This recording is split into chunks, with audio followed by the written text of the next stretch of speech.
Lee Kyung-suk, a mother who spent her entire life sacrificing everything for her family. She was the very symbol of devotion, yet her son Se Min-wook never once managed to say thank you. After his mother passed away, Min-wook lived consumed by regret. Min-wook's life had been that of an ordinary working man. He had spent every single day drowning in overtime, unable to even imagine something like work-life balance. It was something he had never even stopped to think about before. All the way until the age of 40, he had never truly questioned what he had been working so hard for. He blamed himself for not even being able to sit beside her and listen to her stories with a smile while she was still alive. At that moment, two older men entered the room. One of them gently told Min-wook to switch places with his sister and get some rest. He warned that if this continued, Min-wook would collapse before anyone else. They were Uncle Suho and Uncle Junho. They commented that Min-wook truly worked at a big company and said the company even took care of employees like this during funerals. Hearing those words, Min-wook gave a faint smile and quietly answered that after more than 10 years of loyalty, this was the very least the company could do for him. However, the 10 years he had devoted to the company no longer meant anything to him anymore. Uncle Suho sighed heavily and agreed. He said they should have treated Kyung-suk better while she was still alive. They should have at least let her hold a grandchild before she passed away. Trying to lighten the mood, Uncle Junho spoke up. He said that if Kyung-suk had truly gone to heaven, then she was probably being spoiled by their parents and their older sister up there.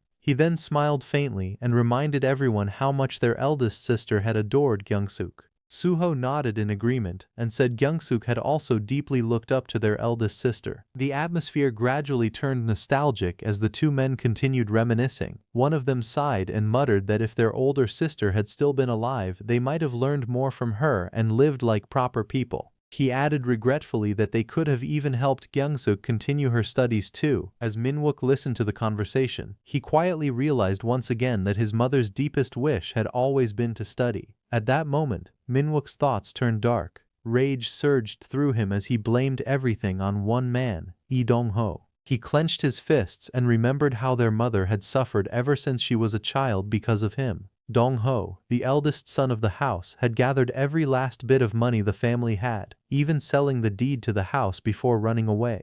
People later whispered that he had wasted all the money and become too ashamed to face his family anymore. In the end, Dong-ho had taken his own life. It had all begun on January 2, 1962. Back then, Min-wook's mother was only 12 years old, just a 5th grade elementary school student. But despite her young age, disaster had already struck the family. They had gone completely bankrupt, left without a single coin to their name. As Min-wook remembered those painful stories, anger twisted across his face. He muttered bitterly that none of it would have happened if that scoundrel Lee Dong-ho had never existed. Hearing his words, one of the older men gently told him to stop talking about Dong-ho like that. He sighed and explained that those had simply been terrible times. According to him, it was unfair to place all the blame on the eldest brother alone. The old man quietly admitted that he did resent Dong-ho a little, but only because of regret. He said he understood everything now and was merely speaking from lingering sorrow, but Min-wook could not accept it.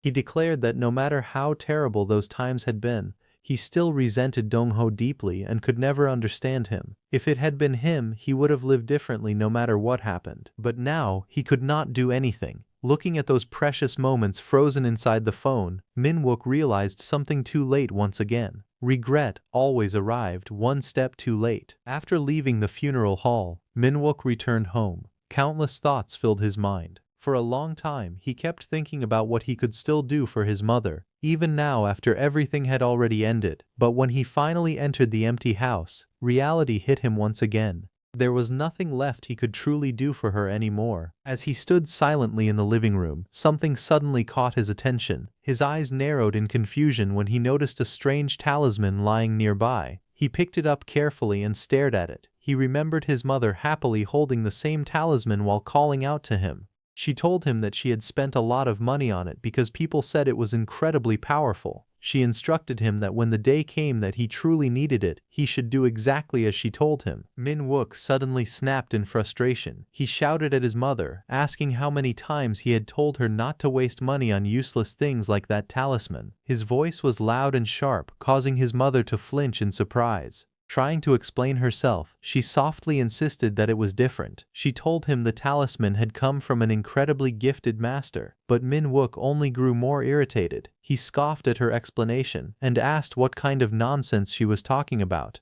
In anger, he shouted that if she really had money to waste on things like that, she should have just given the money to him instead. Even after their argument, Min-wook's mother quietly placed the talisman somewhere he could see it clearly. She gently told him that one day he should visit the master who had given it to her. Looking back, Min-wook could not believe how he had ended up living as such a rotten son. Min-wook let out a tired sigh. After thinking for a long time, he finally decided there was only one thing left he could still do for his mother. Since it was her final wish, he searched through her phone and found the fortune teller's number.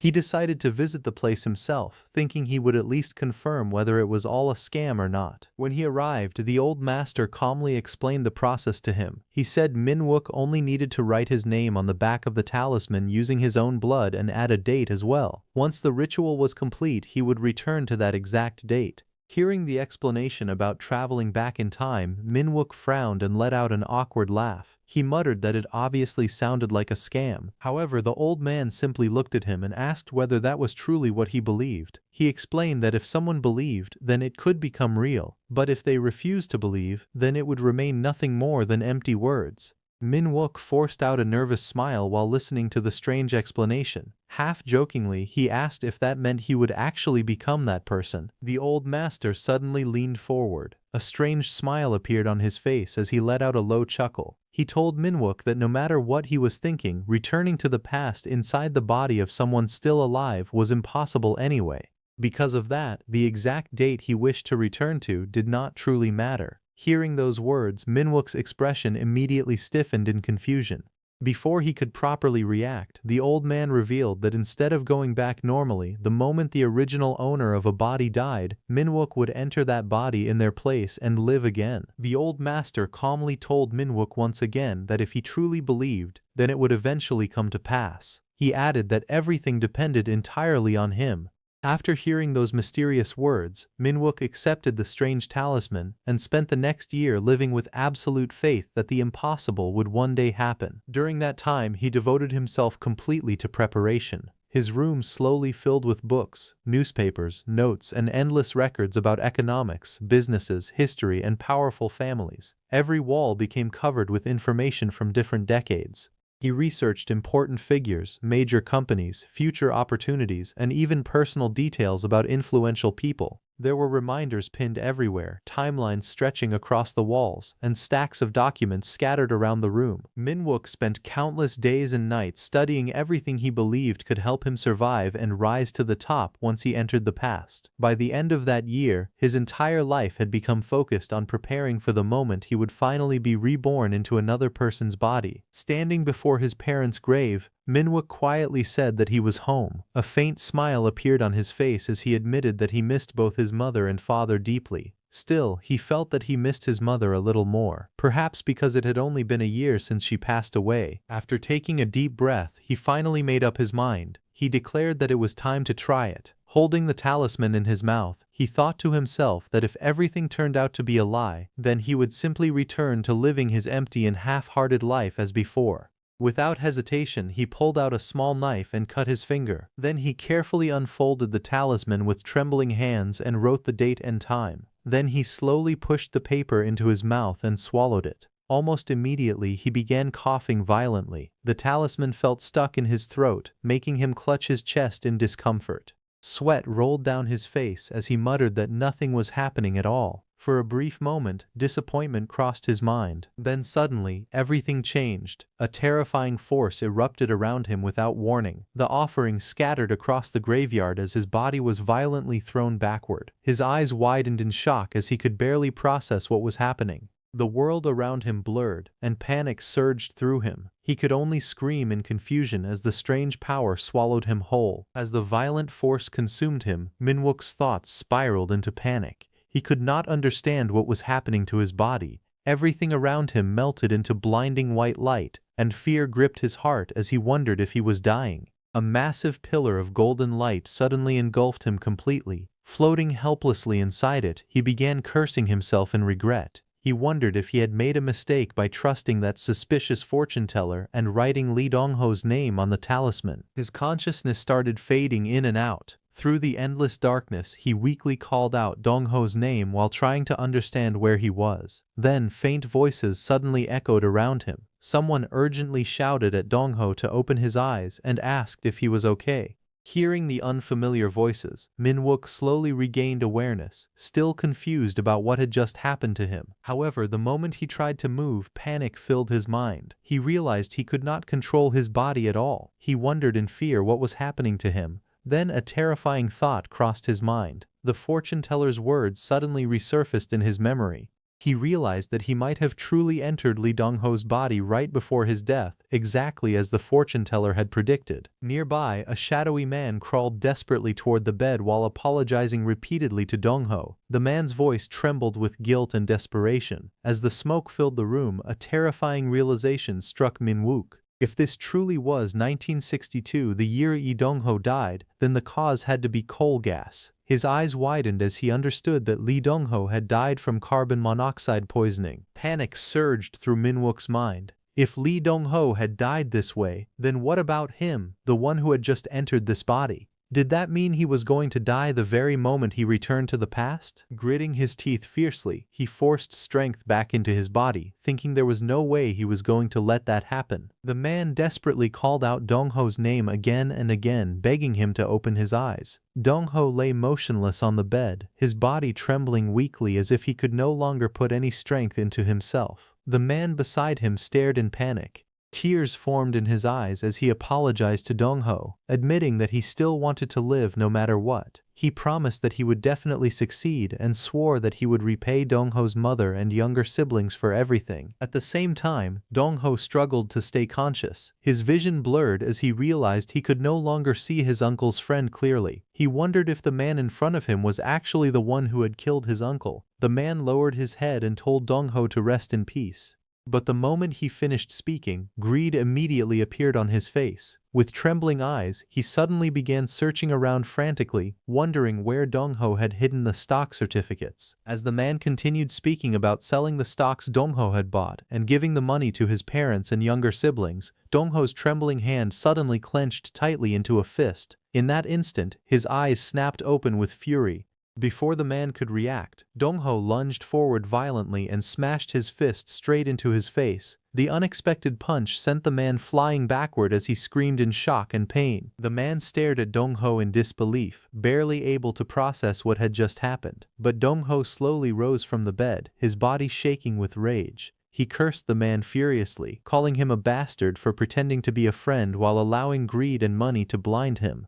Dongho accused him of trying to kill him. Dongho's eyes burned with murderous fury as he glared at the terrified man and declared that the one who was going to die was him. Dongho charged forward like a madman while the other man raised his hands in terror, desperately begging him to wait. But Dongho's rage had already exploded beyond control. He slammed his fists down again and again, screaming that everything was because of him. His mother had lived her entire life without a proper education. He yelled that she had always been ashamed because she could barely even write her own name. The man underneath him coughed blood and cried out in pain, completely unable to understand what Dongho was talking about. The man desperately told him to stop. He apologized to him again and again and admitted that greed had blinded him. He weakly apologized once more, telling Dongho to hit him more if he wanted because he truly was sorry. Dongho slowly approached him and coldly asked for his name. The man looked confused at first before stammering out that his name was Minsu, Kim Minsu. He then muttered that Dongho had inhaled far too much coal gas. The moment Dongho heard that, his expression twisted violently.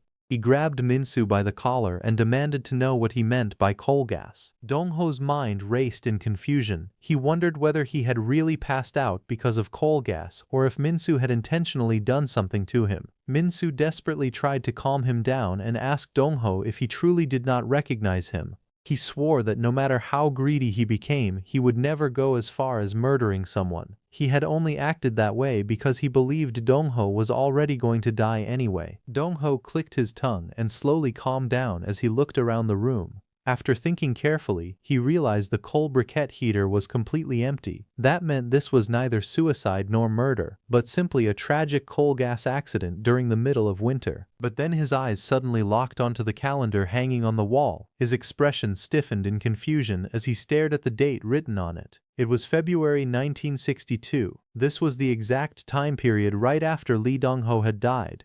Back in 1962, there had been a massive stock market crash that ruined countless people overnight. His uncle had been swept up in it, lost all of his money, and eventually ended up dying miserably. His mother's family had been so busy trying to survive during those harsh times that they could not even properly recover the body. She said that if his uncle had not become obsessed with stocks and rushed all the way to Seoul, things might have turned out differently. Hearing this, Min-wook realized that if the stock market crash had happened in May of 1962, then Lee Dong-ho should not have died before June. Yet the calendar clearly showed February. That could only mean one thing. Lee Dong-ho had died several months earlier than he originally should have. The realization made Dong-ho freeze for a moment before a grin slowly spread across his face. To him, this felt like an unbelievable stroke of luck right after returning. Meanwhile, Min-soo explained what had happened that night. Before going to bed, he had gone out to buy cigarettes. But while he was outside, the nighttime curfew suddenly began. Left with no choice, he hid inside an empty warehouse until the curfew ended. As soon as it was over, he rushed back home, only to find Dong-ho foaming at the mouth from the coal gas. At the same time, fragments of Lee Dong-ho's memories continued mixing together inside Min-wook's mind. He remembered that during this era there was a strict nighttime curfew that lasted from midnight until 4 in the morning.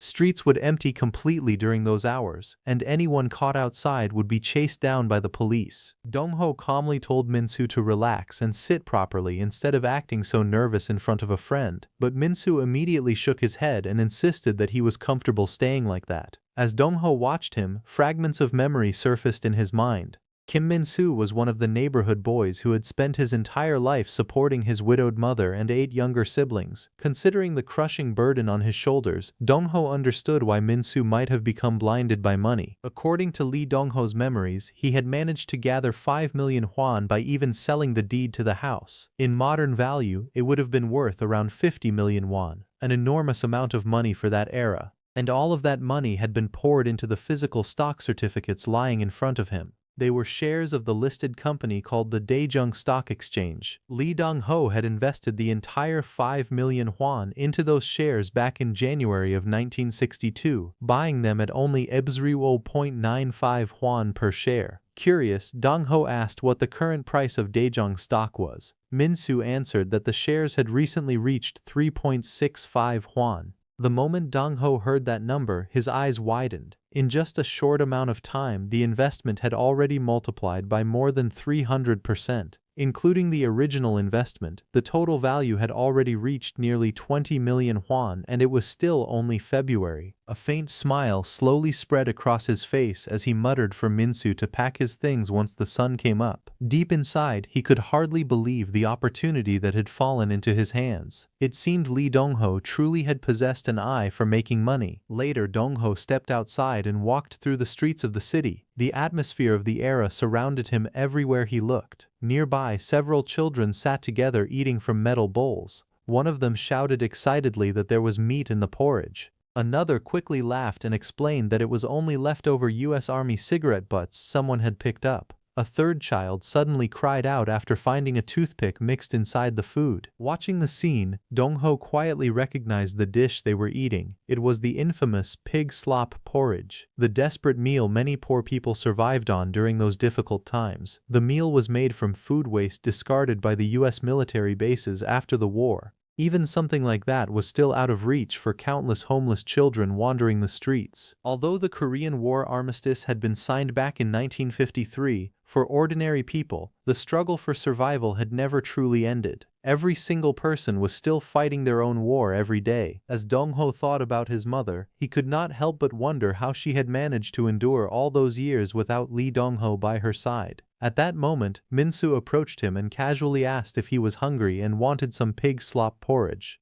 Dongho's face immediately stiffened, and he quickly refused, saying he was fine. Soon after, Min-soo called out to him, asking if he really planned to stay there any longer. He suggested they should sell all the stocks, head down to Gunwi, and finally enjoy life properly. However, Dongho refused, telling Min-soo that he was not planning to sell his shares yet. If he wanted to leave, then he could sell his own shares and head down first. Dongho looked at him in disbelief and asked if Min-soo seriously thought they would keep sharing a room together after this. He said that he would let him off this time because of their history, but the next time they met, they would basically be strangers. Hearing those words, Min-soo lowered his head and apologized to Dongho with a trembling voice. Dongho quietly looked at him and thought that, in the end, Min-soo was still just a kid barely 20 years old. To someone like him, who had already lived past 40 before returning to the past, Min-soo only looked like a lovable brat. With a faint smile, Dongho gently told him that he did not hold any grudges against him. Then he reached out and patted him on the head. Min-soo panicked the moment Dongho raised his hand. He immediately covered his head and cried out, begging Dongho not to hit him. They were standing in the middle of the main road, and Dongho could only let out an awkward sigh. In his previous life, he had been known as the useless son of a wealthy family, and now he apparently looked like some kind of street thug. Thinking about it, he wondered if he could really keep living like this. With a helpless smile, Dongho reassured Min-soo that he was not going to hit him anymore because he had changed. Then Dongho pulled out a thick stack of money and handed it over. He calmly said that it should be around 300,000 won and told him to buy some meat soup for his younger siblings. He also reminded him that he had earned all of that money himself. Min-soo stared at him with tears streaming down his face. In a trembling voice, he called out Dongho's name and asked if he was truly forgiving him. Dongho calmly told Min-soo that whether he forgave him or not did not really matter anymore. From now on, they would live like strangers. Still, he added that if fate ever brought them together again someday, they could sit down and share a drink. For the next week, Dongho focused entirely on making the drifting memories of Lee Dongho truly his own. At the same time, he trained relentlessly and worked to adapt to living in his new body. Even he found it unbelievable that a man in his 20s could possess such monstrous strength. He felt that if he did not tire himself out every single morning, the overflowing energy in his body would never settle down. As the days passed, Dongho fully accepted the truth. He was Lee Dongho now. One day he headed toward Myeongdong. During the Japanese occupation, Cheongmuro had developed into a major commercial district, and Myeongdong naturally grew into a bustling shopping area alongside it. As Dongho walked through the busy streets of Myeongdong, he sat down at a cafe and ordered coffee. However, to his surprise, the waitress warned him not to say such dangerous things so openly. She explained that coffee was treated like some kind of foreign luxury item and could easily attract unwanted attention. The woman looked at him suspiciously and asked if he was some sort of intelligence agent. She even wondered if he had just come up from the countryside because of how casually he talked about such things. Dongho calmly handed over 1,000 won. Seeing the amount, she quickly became excited and said they had to bring it out immediately. As she hurried away, she looked back at him and remarked that he really did look like a rich city boy. Dongho could only let out an awkward laugh in response. While he sat quietly inside the cafe, someone from a distance continued watching him carefully. After observing him for a while, the mysterious person muttered that Dongho looked like a student.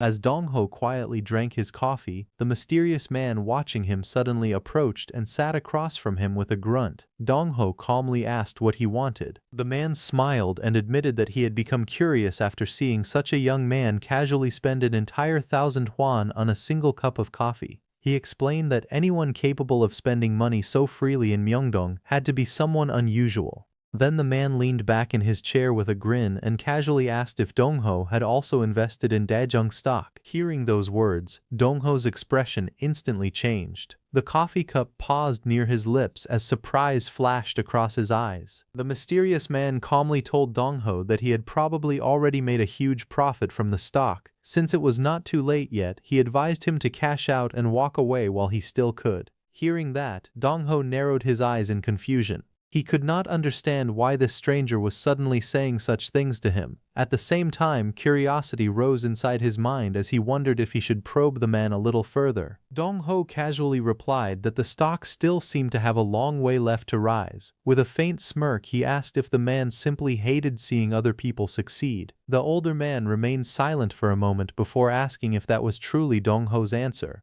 Then, leaning forward with a strange smile, he called him young man and remarked that Dong Ho had quite the appetite for money. He reached into his coat and placed a business card on the table. Dong Ho glanced down and realized it belonged to a reporter. The man then waved his hand casually and told him not to take his words too badly. He claimed he was only saying it for his own good before turning around and leaving the cafe. After the man disappeared, Dong Ho sat alone in silence while examining the card carefully. The name printed on it was from Dongsan Daily newspaper, reporter Park Won-sik. Quietly, more than 2 months had passed since reporter Park Won-sik advised him to withdraw his investment. Since then, Daejung stock had continued soaring higher and higher. By the end of April, the market had already turned into a complete speculative frenzy. Dong Ho believed that reporter Park Won-sik had probably spoken out of goodwill. As a reporter, the man likely possessed information of his own and wanted to warn others to calm down and pull their money out of the Daejung stock craze. But unlike everyone else, Dong Ho held far more certain information in his hands. Today was April 30, 1962. Myeongdong's stock exchange district was overflowing with investors and traders, all rushing around in excitement as the speculative fever continued spreading across the city. Using the 5 million won investment capital that Lee Dong-ho had brought, he purchased an enormous amount of Daejung stock, in total 5.26 million shares of Daejung stock. And today was the day he decided to sell everything. The people around him froze in shock. Some stared at him in disbelief, while others asked if they had heard correctly. One man widened his eyes and repeated that the young man was talking about 5 million shares. At that moment, Daejung stock, which had once been worth only 0.95 won per share, had skyrocketed to an unbelievable 41 won. The profits were astronomical. It was a return of more than 40 times the original investment, over 4,200%. Roughly speaking, the 50 million won had now become nearly 2 billion. Without hesitation, he sold every single share. Meanwhile, the people around the exchange mocked him openly. Some laughed and called him a foolish young man who understood nothing about stocks. Others hurried to buy up the shares he had just sold, believing he had made a terrible mistake. A few even pitied him, saying that he would probably regret selling those stocks for the rest of his life. However, Dong-ho did not care. To him, those so-called stock people were nothing more than fools who believed they were smarter than everyone else. None of them realized that from this very moment onward, history was about to repeat itself through another devastating wave of stock speculation. Later, he withdrew all of his funds, but he only withdrew 10 million won in cash and deposited the rest into his account. At the same time, he already knew the truth. Starting that very day, the leading stocks would begin collapsing at terrifying speed. The market soon descended into complete chaos. Investors screamed in panic as prices crashed like falling blades across the trading boards. Fear spread through the exchange hall, while fortunes disappeared in an instant. In the end, the massive collapse became known as the stock market crash of 1962. Everything connected to the speculation frenzy crumbled apart, leaving behind only ruin and countless victims of greed. As Dong-ho quietly walked out of the exchange building, some traders continued talking about him behind his back. One man asked if the others had seen the tall young man who had just sold everything and left. He wondered if some kind of information had leaked out. However, the others immediately dismissed the idea. They laughed and claimed that the young man was simply a frightened amateur who panicked after the stock price rose too high. He was Yoon Eung-sang. Stroking his chin thoughtfully, he admitted that the timing of the young man's actions felt strangely perfect. Even so, he convinced himself that it was probably nothing more than beginner's luck. In truth, Yoon Eung-sang was no genius investor at all. Behind the reputation he had built for himself, he was actually the con artist responsible for igniting the speculation frenzy that eventually led to the stock market crash. He was a swindler whose schemes would go down in history. At that moment, reporter Park Won-sik pushed through the crowd with a camera in his hands. Snapping photographs rapidly, he shouted that he would make sure the entire world learned about Yoon Eung-sang's schemes. But when he saw Dongho sell all his stocks, he began wondering whether the young man had pulled out his investment because he possessed inside information, or if he had simply listened to his warning. No matter the reason, he was glad the young man had escaped before disaster struck. In his eyes, the young man had managed to step off the express train headed straight to hell just in time. Meanwhile, Dongho walked through the pouring rain with excitement burning inside him. He could hardly believe that he was finally rich. He thought about meeting his mother again and imagined using the money to send her to school while still living a luxurious life himself. To him, it felt like an incredible era where money could endlessly create even more money. He decided that his next destination would be Gunwi. He planned to prepare carefully for the future that was about to unfold, step by step. Deep inside, he swore that his mother would never again suffer through the pain of that harsh era. But as he walked through the rain, memories of the suffering around him surfaced in his mind. He remembered the misery people had endured and began questioning himself. He wondered why he had studied so hard in his previous life and why he had been given the chance to return to the past. Standing alone beneath the storm, he thought that protecting only his own family from the rain pouring down on the entire world might not truly satisfy him. Lee Dongho, who was once known as Seo Minwook, looked at the miserable people suffering around him. He questioned himself about whether he was truly satisfied with only protecting himself and his family. So, without wasting more time, he traveled south of the Han River. He stood quietly on a small boat crossing the water. An old man steering the boat looked at him curiously and asked what a young man he had never seen before was doing heading toward the southern side of the Han River. With a faint smile, Dongho replied that he simply wanted to see the place at least once. The old boatman stared at him silently for a moment before explaining that Yeongdong was nothing more than rice fields and orchards. He wondered what there was to see in such an ordinary place. Hearing that, Dongho gazed into the distance and calmly answered that if he did not see those rice fields and orchards now, he would never see them again. The old man narrowed his eyes slightly and remarked that it sounded as though the young man was saying those rice fields and orchards would soon change into something entirely different. As Dongho listened to the old boatman, he felt that the elderly man was somehow different from everyone else he had met. Looking at the flowing river, he told the old man that even rivers and mountains changed over 10 years. No matter what they became, they would still continue to change. The old man agreed with him and told him to enjoy the scenery before continuing on his way. Dongho thanked the old man and headed toward Yeongdong, the land that would one day become Gangnam, the golden prime district of Korea. As Dongho walked across the wide empty land, he admitted that he had never imagined it would feel so vast and open. Yet he already knew what the future held for this place. After the Hanam Bridge was built in 1969, the area would transform into land worth as much as gold itself. Towering buildings and endless development would eventually rise there. The land would bring unimaginable profits to powerful people and to the few fortunate enough to ride the wave of skyrocketing land prices. But Dongho knew the truth. Out of all the current landowners, only a tiny number would truly enjoy the coming boom. Perhaps only 1 in 100 would actually benefit from it. With that thought in mind, he arrived at a small real estate office, preparing to take the first step toward the future he already knew was coming. After thoroughly inspecting the vast lands stretching from the area that would one day become Hanam to Jamwon, and from Banpo to the regions that would later become Seocho and Yangjae, Seo Minwook finally made his decision.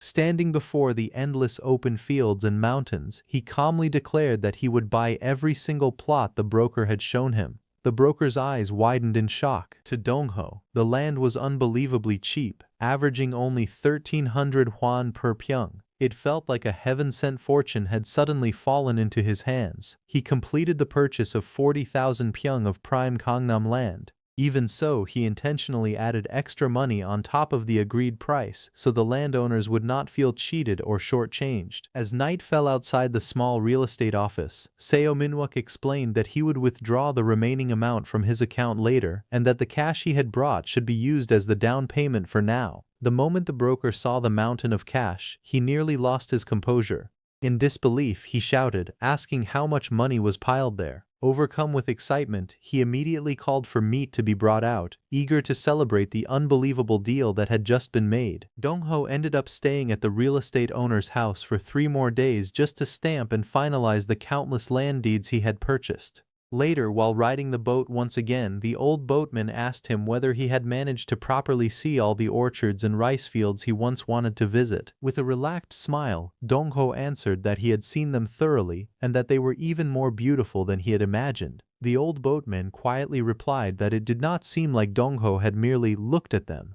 Dong-ho lowered the brim of his hat slightly and admitted with a faint grin that once he saw those lands, he wanted to own them. So, in the end, he bought a little. Hearing that, the old boatman narrowed his eyes and let out a small smile. He muttered that perhaps the times truly had changed. Then he jokingly remarked that Dong-ho's idea of a little was completely different from his own. For a moment, Dong-ho could only stare at him in surprise. He had expected that the old boatman was no ordinary man. The way he spoke made it clear that he understood everything perfectly. With an awkward smile, Dong-ho admitted that he had misspoken earlier. Instead of buying only a little land, he confessed that he had actually bought quite a lot. The old boatman let out a quiet laugh and asked Dong-ho what he planned to do with all that land. Hearing this, Dong-ho calmly asked if the old man was curious. The boatman smiled and answered that in over 10 years of working as a boatman, he had never met anyone who talked the way Dong-ho did. Hearing that, Dong-ho admitted that he was curious as well. He asked why someone like the old man was working as a boatman in a place like this. The old man tilted his head slightly and asked what he meant by that. Dong-ho quickly explained that he was not trying to look down on any profession. However, the old man did not seem like someone who could simply be an ordinary boatman. He also added that he doubted the old man had truly been working as a boatman continuously for all those 10 years. The old boatman smiled and told Dong-ho to answer first, promising that he would answer afterward as well. He then asked what Dong-ho planned to do with all the land he had bought. A faint smile appeared on Dong-ho's face as he answered that the land he purchased was an investment in the future. The old man's expression turned cold as he clicked his tongue in disappointment. He declared that Dong-ho was far more disappointing than he had expected. Pointing directly at him, the old man stated that he did not deserve to hear his answer. Dong-ho stared at him in confusion and asked if the word investment sounded wrong somehow. The old boatman narrowed his eyes and observed that Dong-ho looked barely 20 years old. He asked if his family had collaborated with the Japanese or if he had a soldier in his family. He scoffed that someone his age should not already be talking nonsense about investment. Dong-ho felt his irritation rising. In his mind, he complained that the old man was seriously getting on his nerves. Still, he could not simply dismiss him as a cranky old geezer because there was something strangely intriguing about him. Trying to stay calm, Dong-ho asked what investment meant to him. The old man answered sharply that investment was simply letting money make more money without sweating for it. He declared that a young man should instead be sweating and working hard to earn money, building and accomplishing something with his own hands. In his eyes, Dong-ho would never understand that truth, not in his entire life. Hearing those words, Dong-ho clenched his teeth. Yet instead of doubting himself, his conviction only grew stronger. Deep down, he became even more certain that he was not wrong. He calmly replied that just as his idea of a little was different from the old man's, their ideas about investment were different as well. The old boatman snorted and dismissed his words as nonsense. Suddenly, both of them raised their voices at the same time. The old man shouted about investment while Dong-ho loudly declared what he truly intended to do. He was going to farm that land on a massive scale. He declared that he would transform everything into huge farmland. The old boatman froze in shock. His reflection trembled across the water as he stared at the young man in disbelief. After a long pause, he stammered and asked if he had really said farm. He narrowed his eyes and stared at Dong-ho, unable to understand what he was thinking. Dong-ho gazed across the vast empty land and calmly thought that someday this place would become known to the entire world as Gangnam. However, that future was still far away. Instead of leaving the land abandoned until then, he decided that he would use it as farmland for the time being. Hearing his explanation, the old man let out a sigh and commented that it was farmland to begin with anyway. He then looked at Dong-ho and muttered that he truly was a crazy young man. The old boatman stared at Dong-ho and remarked that it was only natural to farm on farmland. Yet Dong-ho had bought all that land while calling it an investment, only to claim that he would use it for farming. The old man pointed at him and asked if he thought he could spout nonsense just because he was speaking to an old ferryman. Dong-ho calmly thought that it was actually the opposite. The old boatman kept questioning the perfectly reasonable idea of farming on the fields of Yeongdong, yet dismissed the idea of investment without hesitation. Although the old man looked like nothing more than a shabby boatman on the outside, Dong-ho was certain that he had a sharp eye for money and land. He then pointed toward the sky and declared that whether the land he bought would become gold or turn into worthless trash in the future, only heaven would know. But deep down he immediately denied those words himself. To him that was a lie. Even so, he firmly believed that the land would one day turn into gold, because it was not only heaven that knew the future of the land, he already knew it as well. And what was the point of leaving the land empty until it turned into gold? Instead, he decided that he would do the work the country needed the most but continued to ignore. That work was farming. He recalled the streets of Myeongdong in Seoul, where he had spent most of his life after being reborn. He had personally seen wealthy stock traders throwing away piles of leftover food while starving children desperately searched through scraps just to boil something to eat. To him, the barren lands of Yeongdong were no different. In post-war 1962, the area looked less like modern Korea and more like something straight out of the Chosun era when the entire country was starving and struggling. In his eyes, there was no better long-term investment for the future than farming. The old boatman quietly listened before a gentle smile slowly appeared on his face. After a long silence, he admitted that he was glad he had waited there. Dong-ho looked at him in surprise and asked if he had been waiting for him. The old man nodded and revealed that Dong-ho was the first person he had met since his father who spoke with such conviction about the land and farming. He then introduced himself, saying that his surname was Choi. Although he admitted that he felt too ashamed to reveal his full name, he simply asked to be called Mr. Choi instead. The moment Dong-ho heard that, his eyes widened as a memory surfaced in his mind. He finally remembered where he had seen that man before. Although Mr. Choi spoke with a Seoul accent, he could not completely hide the regional tone of Gyeongsang-do. He recalled reading about a powerful family with the surname Che from Gyeongsang-do. They had once poured their entire fortune into founding a university to nurture talented people, only to have everything stolen from them overnight. Looking at the old boatman again, Dong-ho quietly realized that he could even guess why the man had ended up working as a ferryman. There was a long story behind it, one he could not explain at that moment. After a brief silence, Dong-ho introduced himself as Lee Dong-ho. He then extended his hand and sincerely told Mr. Choi that if he ever needed help in the future, he could always come find him in Yeongdong. Mr. Choi laughed softly and said that Lee Dong-ho was too kind. He could not imagine what kind of help he would ever need. But Dong-ho immediately shook his head and firmly told him that was not true.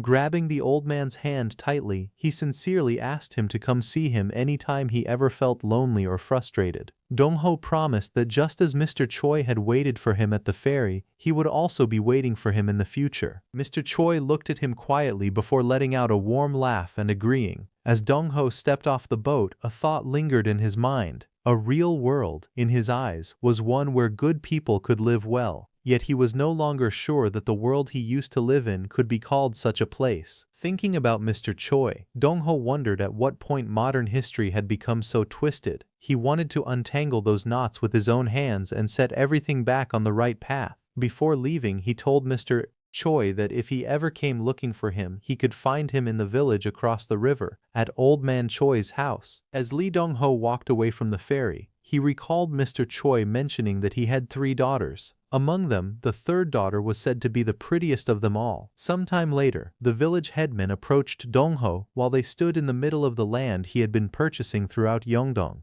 Curious, the old man asked why Dong-ho was buying up so much land and why he was building such a massive structure there. Dong-ho calmly answered that it was for farming. The village headman looked confused and pointed out that if the purpose was only farming, then a simple warehouse would have been enough. He stared at the tall building under construction and wondered if Dong-ho was secretly planning to build some kind of factory instead. Dong-ho smiled confidently and declared that if they were going to build something, then they should build it big enough so that no one in the entire country would ever have to go without rice again.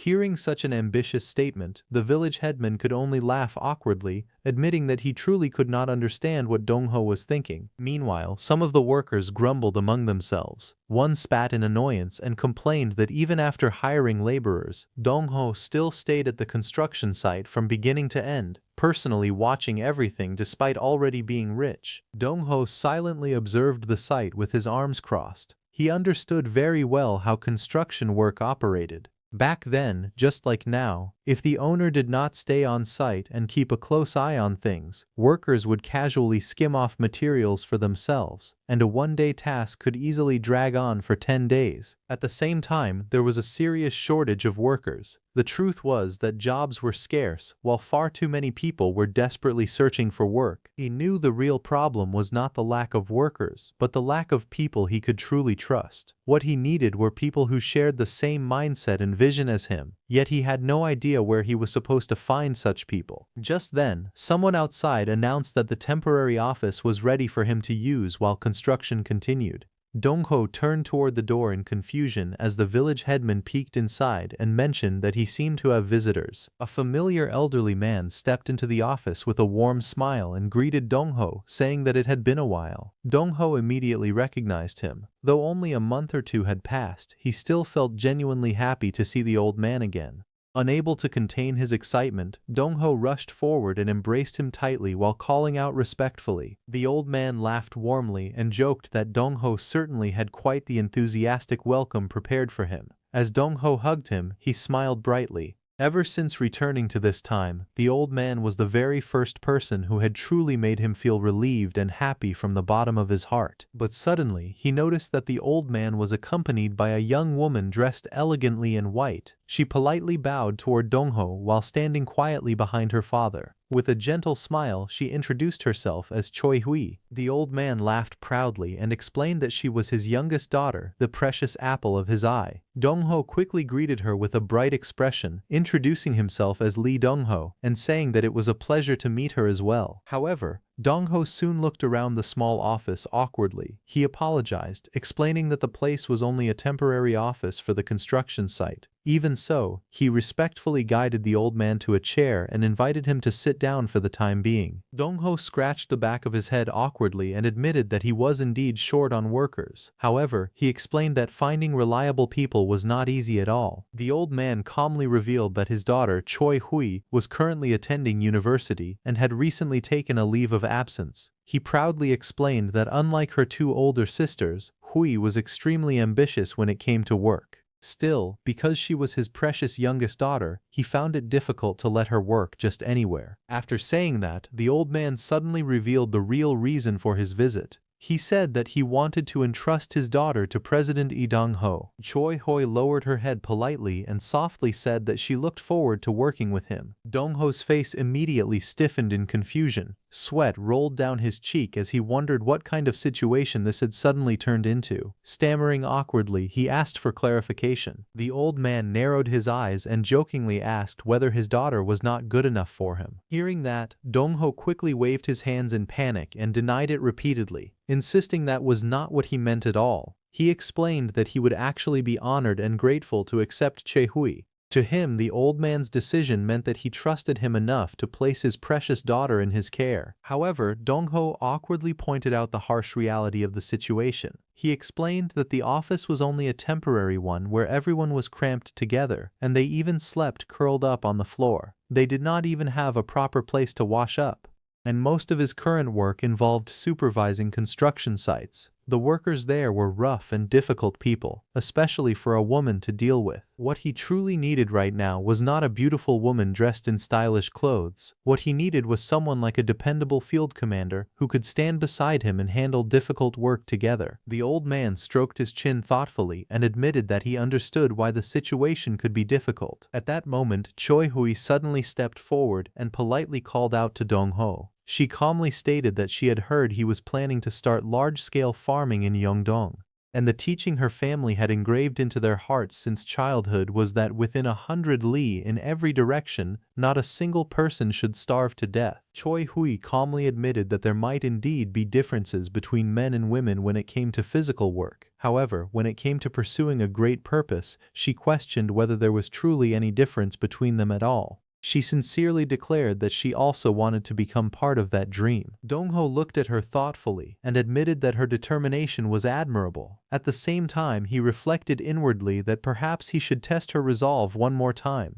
Even though it was the 1960s, he felt that bringing up the issue of men versus women might have been somewhat out of line. Still, the mention of her family's teachings caught his interest. He then brought up a rumor about the Choi family, saying that daughters-in-law who married into the family were expected to wear nothing but plain cotton clothes for 3 years. Looking directly at Choi Hui, he asked whether she would truly be willing to give up fancy clothes, wear simple cotton garments instead, and dirty her hands with soil while working in the fields. The old man looked at Dong-ho in surprise and asked how he even knew about the Choi family traditions. Dong-ho laughed awkwardly, but before he could explain himself properly, Choi Hui suddenly froze after hearing his earlier words. With a confused expression, she nervously asked if he was by any chance proposing to her right at that moment. Dong-ho immediately realized how his words had sounded. He quickly denied it and explained that he only meant to ask whether she could work with him while keeping that same determination and resolve. After hearing his explanation, Choi Hui smiled softly and said that she understood what he truly meant. She admitted that she had only been surprised because he seemed to know so much about her family situation. Wanting to respond to his sincerity, she decided to surprise him as well. With a gentle expression, she declared that, just as he had suggested, she would wear plain cotton clothes for the next 3 years. Then she politely bowed and asked him to take good care of her from now on. Dong-ho became even more flustered after hearing those words. He tried to explain himself once again, but before he could continue, the elderly man sitting nearby quietly smiled with satisfaction as he watched the scene unfold. Seeing this situation, Dong-ho smiled, thinking that it could all be called fate. From the beginning, buying land in Yeongdong among all the vast regions in Korea had already seemed like the obvious choice for someone thinking far ahead into the future. But out of all the ferries crossing the river, he had coincidentally boarded Mr. Choi's ferry. Even more strangely, Mr. Choi himself happened to be working there that very day for his own personal reasons. All of those endless what-ifs overlapped perfectly to create that single moment. To him, it felt like an unbelievably strange yet precious connection. At the exact moment he needed people he could truly trust, fate had led him to meet individuals he could rely on completely. Back in the room, Mr. Choi finally reminded Dong-ho that he should properly return Choi Hui's greeting before she ended up hurting her back from bowing for so long. Startled, Dong-ho quickly realized his mistake and awkwardly responded in agreement. He declared that he would also be in her care from now on. Hearing his clumsy response, Choi Hui could not help but cover her mouth and laugh softly. Sometime later he called out to Miss Choi Hui and reminded her that he had already explained before that the cotton clothes part was mostly symbolic. However, Miss Choi Hui appeared wearing simple traditional-style cotton clothing while holding documents in her arms. Calmly, she told Dong-ho that a woman's words should be treated as if they were worth 1,000 pieces of gold because such promises carried great weight. Hearing this, Dong-ho could only smile awkwardly. He admitted that while he understood her determination, he truly could not get used to such old-fashioned sincerity. To him, the difference between people from the 2020s and those from the 1960s was enormous. Still, there was one thing he could say for certain: she was incredibly old-fashioned in the best possible way. At first, Choi Hui seemed completely lost and struggled to adapt to the unfamiliar environment. However, she learned surprisingly quickly and gradually began handling things with confidence. As he watched her work, he could not help but think about the family that truly deserved to be called aristocrats. In Gyeongju, there had once been a legendary Manhwa family, a household so wealthy that people said one could not walk 10 steps without stepping onto their land. For 400 years, the family had been known as the richest household in Gyeongju. Yet despite the saying that a wealthy family could survive for 3 generations even after going bankrupt, they chose a completely different path.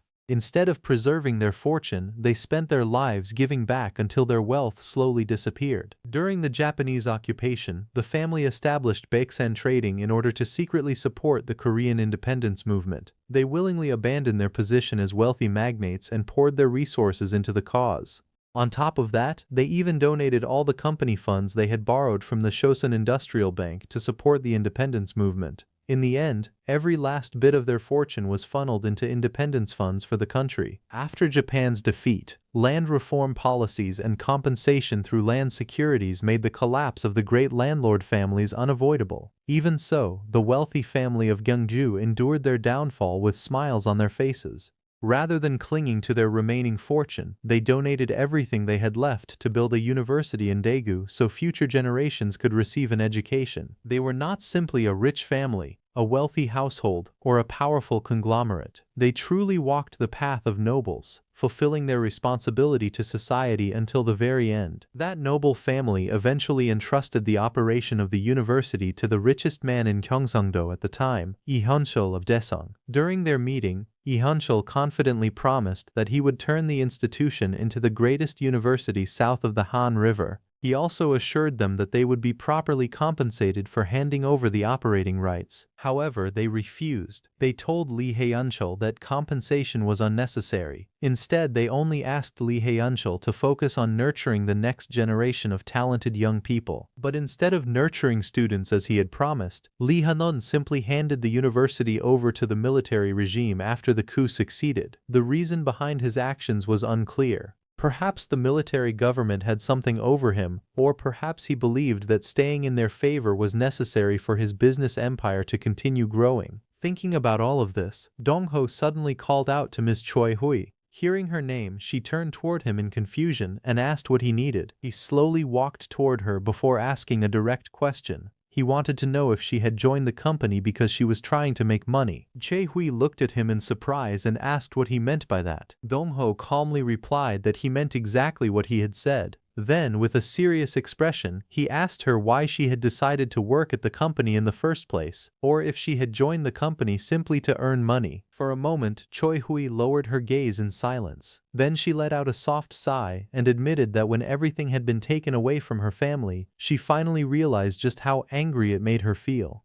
To her, there was a huge difference between willingly giving something away and having it stolen. Even if the amount of money was the same, the feeling behind it was completely different. Hearing her answer, Dong-ho understood even more clearly that the story of the Che family was also Choi Hui's story. The bitterness of losing everything had been carved deep into her heart. He then asked her what she would do if she managed to earn back everything that had once been taken from her. Choi Hui answered without hesitation. She said the answer was obvious. With her own hands, she would become the one who gives instead of the one who loses. She never wanted anyone to take things from her again. At that moment, Dong-ho realized the meaning behind her plain cotton clothes. They were not simply old-fashioned clothing, but a symbol of her determination. They represented the resolve of someone who truly intended to practice noblesse oblige and live as a real noble through her own actions. Dong-ho smiled and told Choi Hui that it was good to hear her answer. He promised that he would help her make money and reclaim everything that had once been taken from her. As time passed, Choi Hui gradually became deeply involved in the construction work. Before long, she was running all around the construction site in his place, handling every task carefully and reliably. She even carried snacks to the workers, warmly telling them to eat before continuing their work.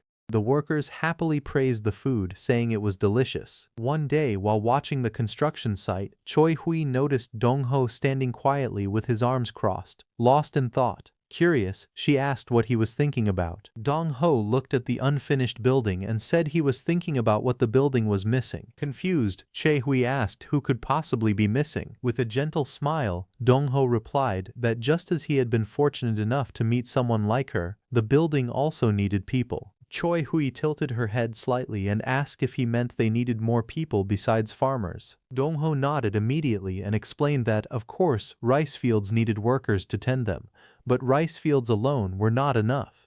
They also needed people who could create value from the rice that was grown. After a moment of silence, she admitted that her father had told her to trust him and learn from him. Even so, she still felt that there were many other businesses that could make far more money than farming. She asked why he had chosen farming out of all possible industries. For a brief moment, Dong-ho looked toward the sky as if recalling important memories of his mother. Then he casually told her that she would understand soon enough. The workers nearby quietly watched the two of them talking together in the middle of the field. One worker wondered why Choi Hui always brought snacks for everyone yet never ate any herself. Another worker glanced at the pair and commented that they were probably important people discussing important matters. Even so, he could not help but admire how beautiful and kind-hearted Choi Hui was. To him she looked like a fairy who had descended from heaven. His companion immediately told him to stop dreaming, saying that a woman like her was far beyond the reach of someone like him. Embarrassed, the worker quickly defended himself, explaining that he was only happy to see someone as kind as her around the construction site. After hearing the workers talk about Choi Hui, Dong-ho finally understood the situation better. He calmly turned toward her and mentioned that she had said she was currently taking a leave from S University. Soon after, the two of them arrived at the College of Agriculture at S University's Suwon campus.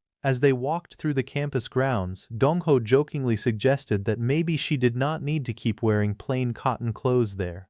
But Choi Hui immediately refused with a smile, saying that she could not do that. Hearing her firm answer, he awkwardly laughed and muttered that he would have to be more careful with his words around her from then on. Not long after, loud shouts suddenly echoed across the campus. A crowd of protesting students marched through the area, demanding that the Korea-US Status of Forces Agreement be concluded immediately. Others shouted for U.S. troops to leave Korea and repeatedly yelled for them to go home. Watching the intense protest unfold, Dong-ho quietly thought to himself that, considering the era they were living in, campus demonstrations like these had become a very common sight. As the protest continued across the campus, one of the students suddenly noticed Choi Hui in the crowd. The man waved at her in surprise and shouted her name, saying he had heard that she had taken a leave from school. Choi Hui politely greeted him as her senior and bowed slightly. The senior curiously asked what had brought her to the College of Agriculture. Then he looked at her clothes in confusion, pointing out that she was wearing thick cotton clothing even in the middle of the heat. Choi Hui calmly explained that they had come to the College of Agriculture because there was someone she needed to meet there. However, before she could say anything more, Dong-ho immediately stepped forward, his sharp gaze locking onto the senior as he questioned why he kept bringing up the clothes. He directly asked if there was some kind of problem with what she was wearing. Caught off guard by the sudden pressure, the senior quickly became nervous and awkwardly explained that he did not mean anything by it. After calming himself down, he turned toward Dong-ho and carefully asked who he was, wondering if he was also a student at S University. As he looked at him, a thought crossed his mind. He wondered whether the school someone came from had truly been that important even back then. Back when he had been Seo Min-wook, people had always judged others by their background. While he sat alone at his desk, working quietly, others whispered behind his back. They questioned which university he had graduated from and mentioned XX University with doubt. They also wondered where his hometown was and what his parents did, they questioning whether his English was truly good. Others mocked the idea, saying that even if his English was good and even if he was good at his job, it meant nothing if no one in the company was willing to pull him upward. That scene from long ago returned to him. Or rather, it was a scene from what was now a distant future. A moment from the time when he had still been Seo Min-wook came back clearly. He remembered how heavily Korean society valued school ties and regional connections, and he wondered when those things had become so important. For a moment he pressed his fingers against his face and fell into thought. Still, he decided that he might be overthinking the situation. Turning back to the man in front of him, he introduced himself as Lee Dong-ho. Then he calmly asked whether it really mattered if he was a student there or not. The man immediately became flustered. He repeated the name Lee Dong-ho in confusion and admitted that he had never heard that name before.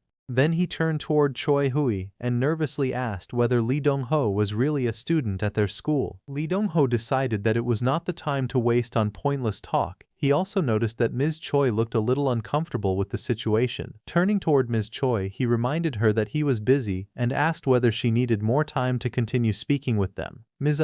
Choi hesitated for a moment before calmly answering that she did not. With that, she smiled and told him they should leave, addressing him as president. The two walked away together, leaving the flustered man behind. After arriving at another part of the campus, Lee Dong-ho looked around and asked whether they had reached the right place. Ms. Che replied that she thought they had, but since it was also her first time visiting that campus, she would have to ask some students for directions. Choi Hui belonged to S University's English Literature department, so it seemed she did not have any particular connection to the Suwon campus. Sei University had not yet become a unified campus in Gwangju. At that time, the law, fine arts, and liberal arts colleges were located on the Dongseongdong campus, while the medical school was in Yeongeon-dong, Jongno-gu. The various colleges were still scattered across different locations. As Lee Dong-ho walked with Chae-hui, he remembered the man with glasses from earlier and asked whether she was close with him.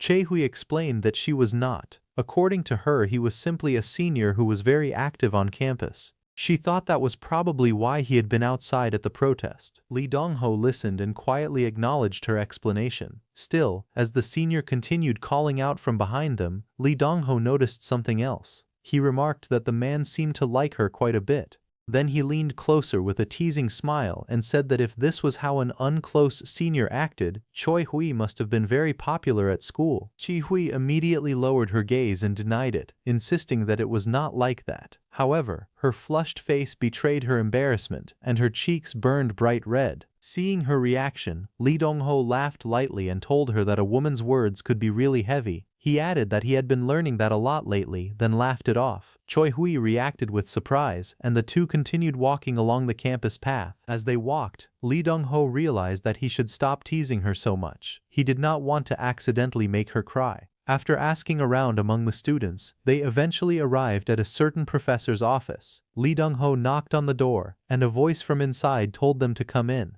The door opened, and Chae-hui politely stepped inside with a respectful bow. Inside the office, a professor looked up from the papers in his hands with mild curiosity. He was Professor Heo Moonho from S University's College of Agriculture. Seeing the two visitors, Professor Heo asked who they were, noting that they did not look like students from the College of Agriculture. Lee Dong-ho politely greeted him and introduced himself as Lee Dong-ho from the Yeongdong Agricultural Research Center. He then introduced the woman beside him as Miss Chae-hae, an employee at his company. He remembers when Miss Chae-hae asked why Lee Dong-ho had chosen to go into farming of all things. Lee Dong-ho paused for a moment, then answered indirectly by asking whether Miss Chae-hae knew what the children at the edge of the village had been eating just then. Chae-hae hesitantly guessed that the children might have been eating grass. However, Lee Dong-ho corrected her and explained that they were eating tree bark. He told her that people all over the country were so hungry that they boiled tree bark just to survive. Others steamed unknown wild plants gathered from the mountains, only to become sick after eating them. That up through the 1960s, most regions harvested rice first and then planted barley as a second crop. However, for about 2 months from May to June, the rice would already be gone while the barley was not yet ripe. Because of that gap, poverty reached its worst point, and people could not eat properly. Many were left to starve. Lee Dong-ho then declared that he intended to make sure no one in the beautiful land of Korea ever starved to death again. As he spoke, his thoughts drifted to the nationwide famine. He believed his mother must have been there too. He imagined her smiling gently despite her own hunger, telling her son that she was already full even if she did not eat. She would have urged him to eat instead, warmly telling him to eat a lot. Lee Dong-ho understood that there was no such thing as someone being full without eating. People had simply grown used to enduring hunger, and that was all. After letting that thought settle, he turned the conversation back to Professor Heo and asked what he thought about the Yeongdong Agricultural Research Center. He explained that on the way to S University, they could even register it as a legal entity. Professor Heo tilted his head in confusion and asked whether Lee Dong-ho was trying to scout him. Lee Dong-ho confirmed it and said that he wanted to invite the professor to serve as the head of their research center. Professor Heo was taken aback. He admitted that he did not even know what the Yeongdong Agricultural Research Center did. Then he made his position clear, saying that he had spent his entire life doing research and had no intention of running a research institute. Lee Dong-ho calmly clarified that he was not asking the professor to manage the organization. He knew that Professor Heo was deeply interested in crop improvement. What he was proposing was that they work on that goal together. Professor Heo calmly replied that if the matter was crop improvement, he was already doing plenty of that where he was. He saw no need to leave the university just to become the director of some research center. Lee Dong-ho did not back down. He told the professor that he wanted to create a miracle in Korea together with him. However, he admitted that he lacked both the technology and knowledge to do it alone. With sincerity, he asked Professor Heo to help him. To Lee Dong-ho, Heo Moonho was absolutely essential. This man was the very person who would create the miraculous rice variety known as Tongilbeo, or unified rice. It was the rice that would allow Korea to harvest twice as much and overcome the barley hump. Lee Dong-ho knew he could simply hire any ordinary researcher, pay them a decent wage, and have them carry out the work.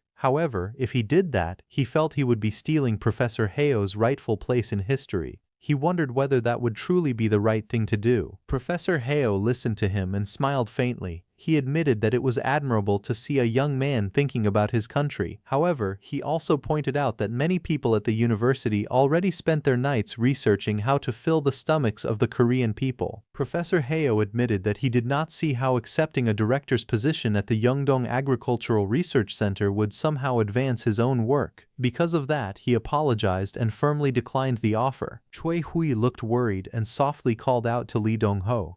She thought that if he simply explained what he truly thought and believed more clearly, the professor might understand him. However, Lee Dong-ho calmly stopped her and told her not to worry. He had not finished speaking yet. Turning back to Professor Hayo, Lee Dong-ho continued with a serious expression. He asked the professor to think about just one person a day. Professor Hayo paused, slightly confused, and repeated the phrase to himself, wondering what Lee Dong-ho meant by one person a day. Lee Dong-ho raised one finger toward Professor Hayo and spoke with a sharp, unwavering expression. He told the professor that he was a murderer. Choi Hui froze in shock. Unable to believe what she had heard, she nervously called out to Lee Dong-ho and wondered what he had just said. However, Lee Dong-ho did not take back his words. Instead, he pressed forward, saying that while Professor Hayo remained safely inside the walls of the university, satisfied with the research environment he had been given, people outside were dying day after day. At least one person was dying every single day. Lee Dong-ho then looked directly at Professor Hayo and continued his accusation. Before Professor Hayo called himself a professor, Lee Dong-ho asked whether ignoring those deaths did not make him a murderer. The professor laughed and said that Dong-ho's claim was quite an exaggeration. However, the young man calmly replied that it was not an exaggeration at all. In fact, what he had told them was only the shortened version of the situation. Choi Hui, standing behind him, looked worried and asked whether he truly believed that only one person died each day. Dong-ho turned slightly and explained that the actual number was far greater. Many people were dying from hunger, and the number was not limited to one person a day. In reality, hundreds or perhaps even thousands of people lost their lives every day. The professor said that he understood what Dong-ho was trying to say. However, he added that he was already conducting plenty of research at the institute. He sincerely believed that the day when his research would save people from hunger was not far away. The young man found the professor's determination admirable. The professor's clear and unwavering gaze showed that he truly considered his research both his duty and his personal calling. His expression carried the firm resolve of a genuine researcher. Realizing that ordinary persuasion would not change the professor's mind, Dong-ho offered him a proposal. He asked the professor to work with him for only 1 year. At the same time, he wondered whether he could shake the professor's stubborn determination, even a little. He then directly pointed out that the professor's current research had a weakness. Looking seriously at him, Dong-ho said that the professor must already be aware of that weakness himself. The professor remained silent and slowly loosened his tightly clasped hands. Dong-ho noticed the slight change in his expression and realized that the professor's determination was beginning to waver. A small, confident smile appeared on Dong-ho's face. Dong-ho then mentioned the term hybrid sterility. The professor's eyes widened in shock. He immediately asked how Dong-ho knew about that problem. Dong-ho calmly explained that no matter how hard the professor worked to improve the strain, the resulting plants eventually became sterile. Because they could no longer reproduce, the professor was unable to continue improving them any further. Dong-ho pointed out that this was the exact problem preventing his research from progressing. Choi Hui quietly watched from behind as Dong-ho confidently approached the professor's desk. Leaning forward, Dong-ho declared that he knew the solution to the problem. The professor froze in disbelief. A moment later, he suddenly rose from his seat and demanded to know what Dong-ho had just said. Overwhelmed by shock and excitement, he asked whether Dong-ho truly meant that he knew how to solve the sterility problem. The story then shifted to an explanation about traditional meals. When 7 side dishes were placed on a table, it was called a 7-dish set meal. When 9 side dishes were served, it was called a 9-dish set meal. However, there was one essential food on the table that was so important that it was not even counted among those dishes. The one essential item on the table that was never counted among the side dishes was rice. A bowl of freshly cooked rice was placed in front of Min-wook. His mother warmly told him that it had just been made and would taste delicious. She added that he must have had another difficult day and praised him for working so hard. She then began reminiscing about the past. She explained that when she was young, the family had been extremely poor, and even barley had once been difficult for them to afford. However, Min-wook quickly interrupted her and asked her to remain quiet because he simply wanted to eat. Rice came from rice plants, and for Koreans it was the most important part of a meal. It served as the foundation of the entire table and was something they absolutely needed. Although hundreds of rice varieties existed, they could generally be divided into two main types. The first was japonica rice, which was commonly eaten in Korea, Japan, and China. The second was indica rice, which was mainly grown in India and Southeast Asia. During the barley hump period, many Koreans struggled to obtain enough food. Although they preferred japonica rice because of its familiar taste and texture,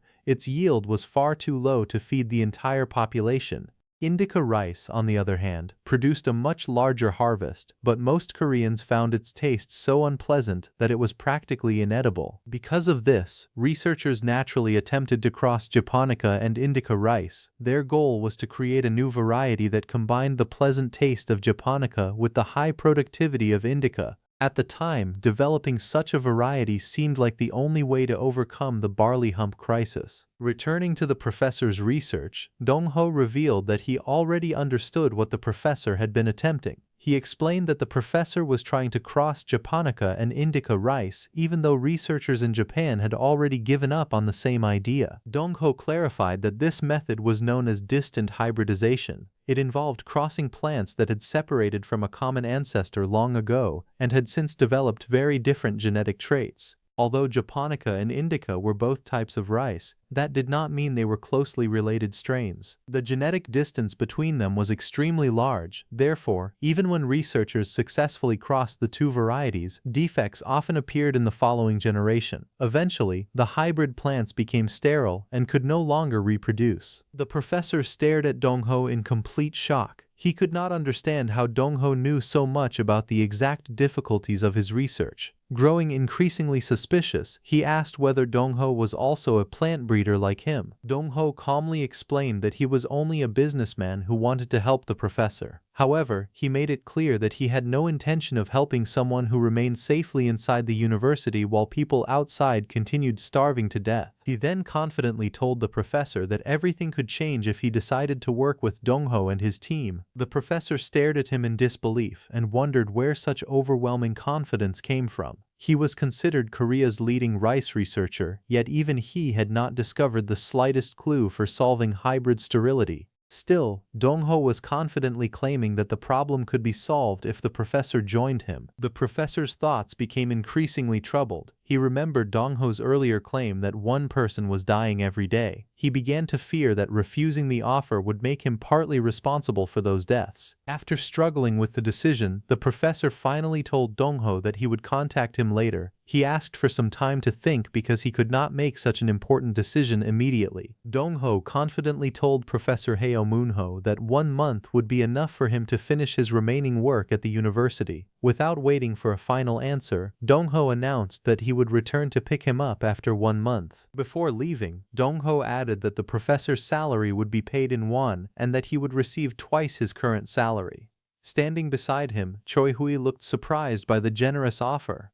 Dong-ho then told Professor Heo that both he and the people of the country needed his knowledge, so they would patiently wait for him. As Dong-ho and Choi-hui walked away from the university, Choi-hui followed behind him with a confused expression. She quietly questioned why Dong-ho had specifically said that the professor's salary would be paid in won. 3 days after their meeting with Professor Heo Moon-ho, on June 10, 1962, a man suddenly rushed toward their office while repeatedly shouting for Dong-ho. The man was Park Min-suk, the company's third employee after Dong-ho and Choi-hui. Holding several newspapers in his hands, Min-suk burst into the office and anxiously declared that they had a huge problem. Dong-ho remained seated behind his desk and calmly asked Min-suk what had happened. In a panic, Min-suk shouted that emergency monetary and financial measures had been announced. Terrified by the news, he demanded to know what would happen to all their money. Dong-ho realized that his memory had been correct. The country was undergoing another currency reform. Around 1953, the government had introduced emergency monetary measures that changed the currency unit from won to yuan.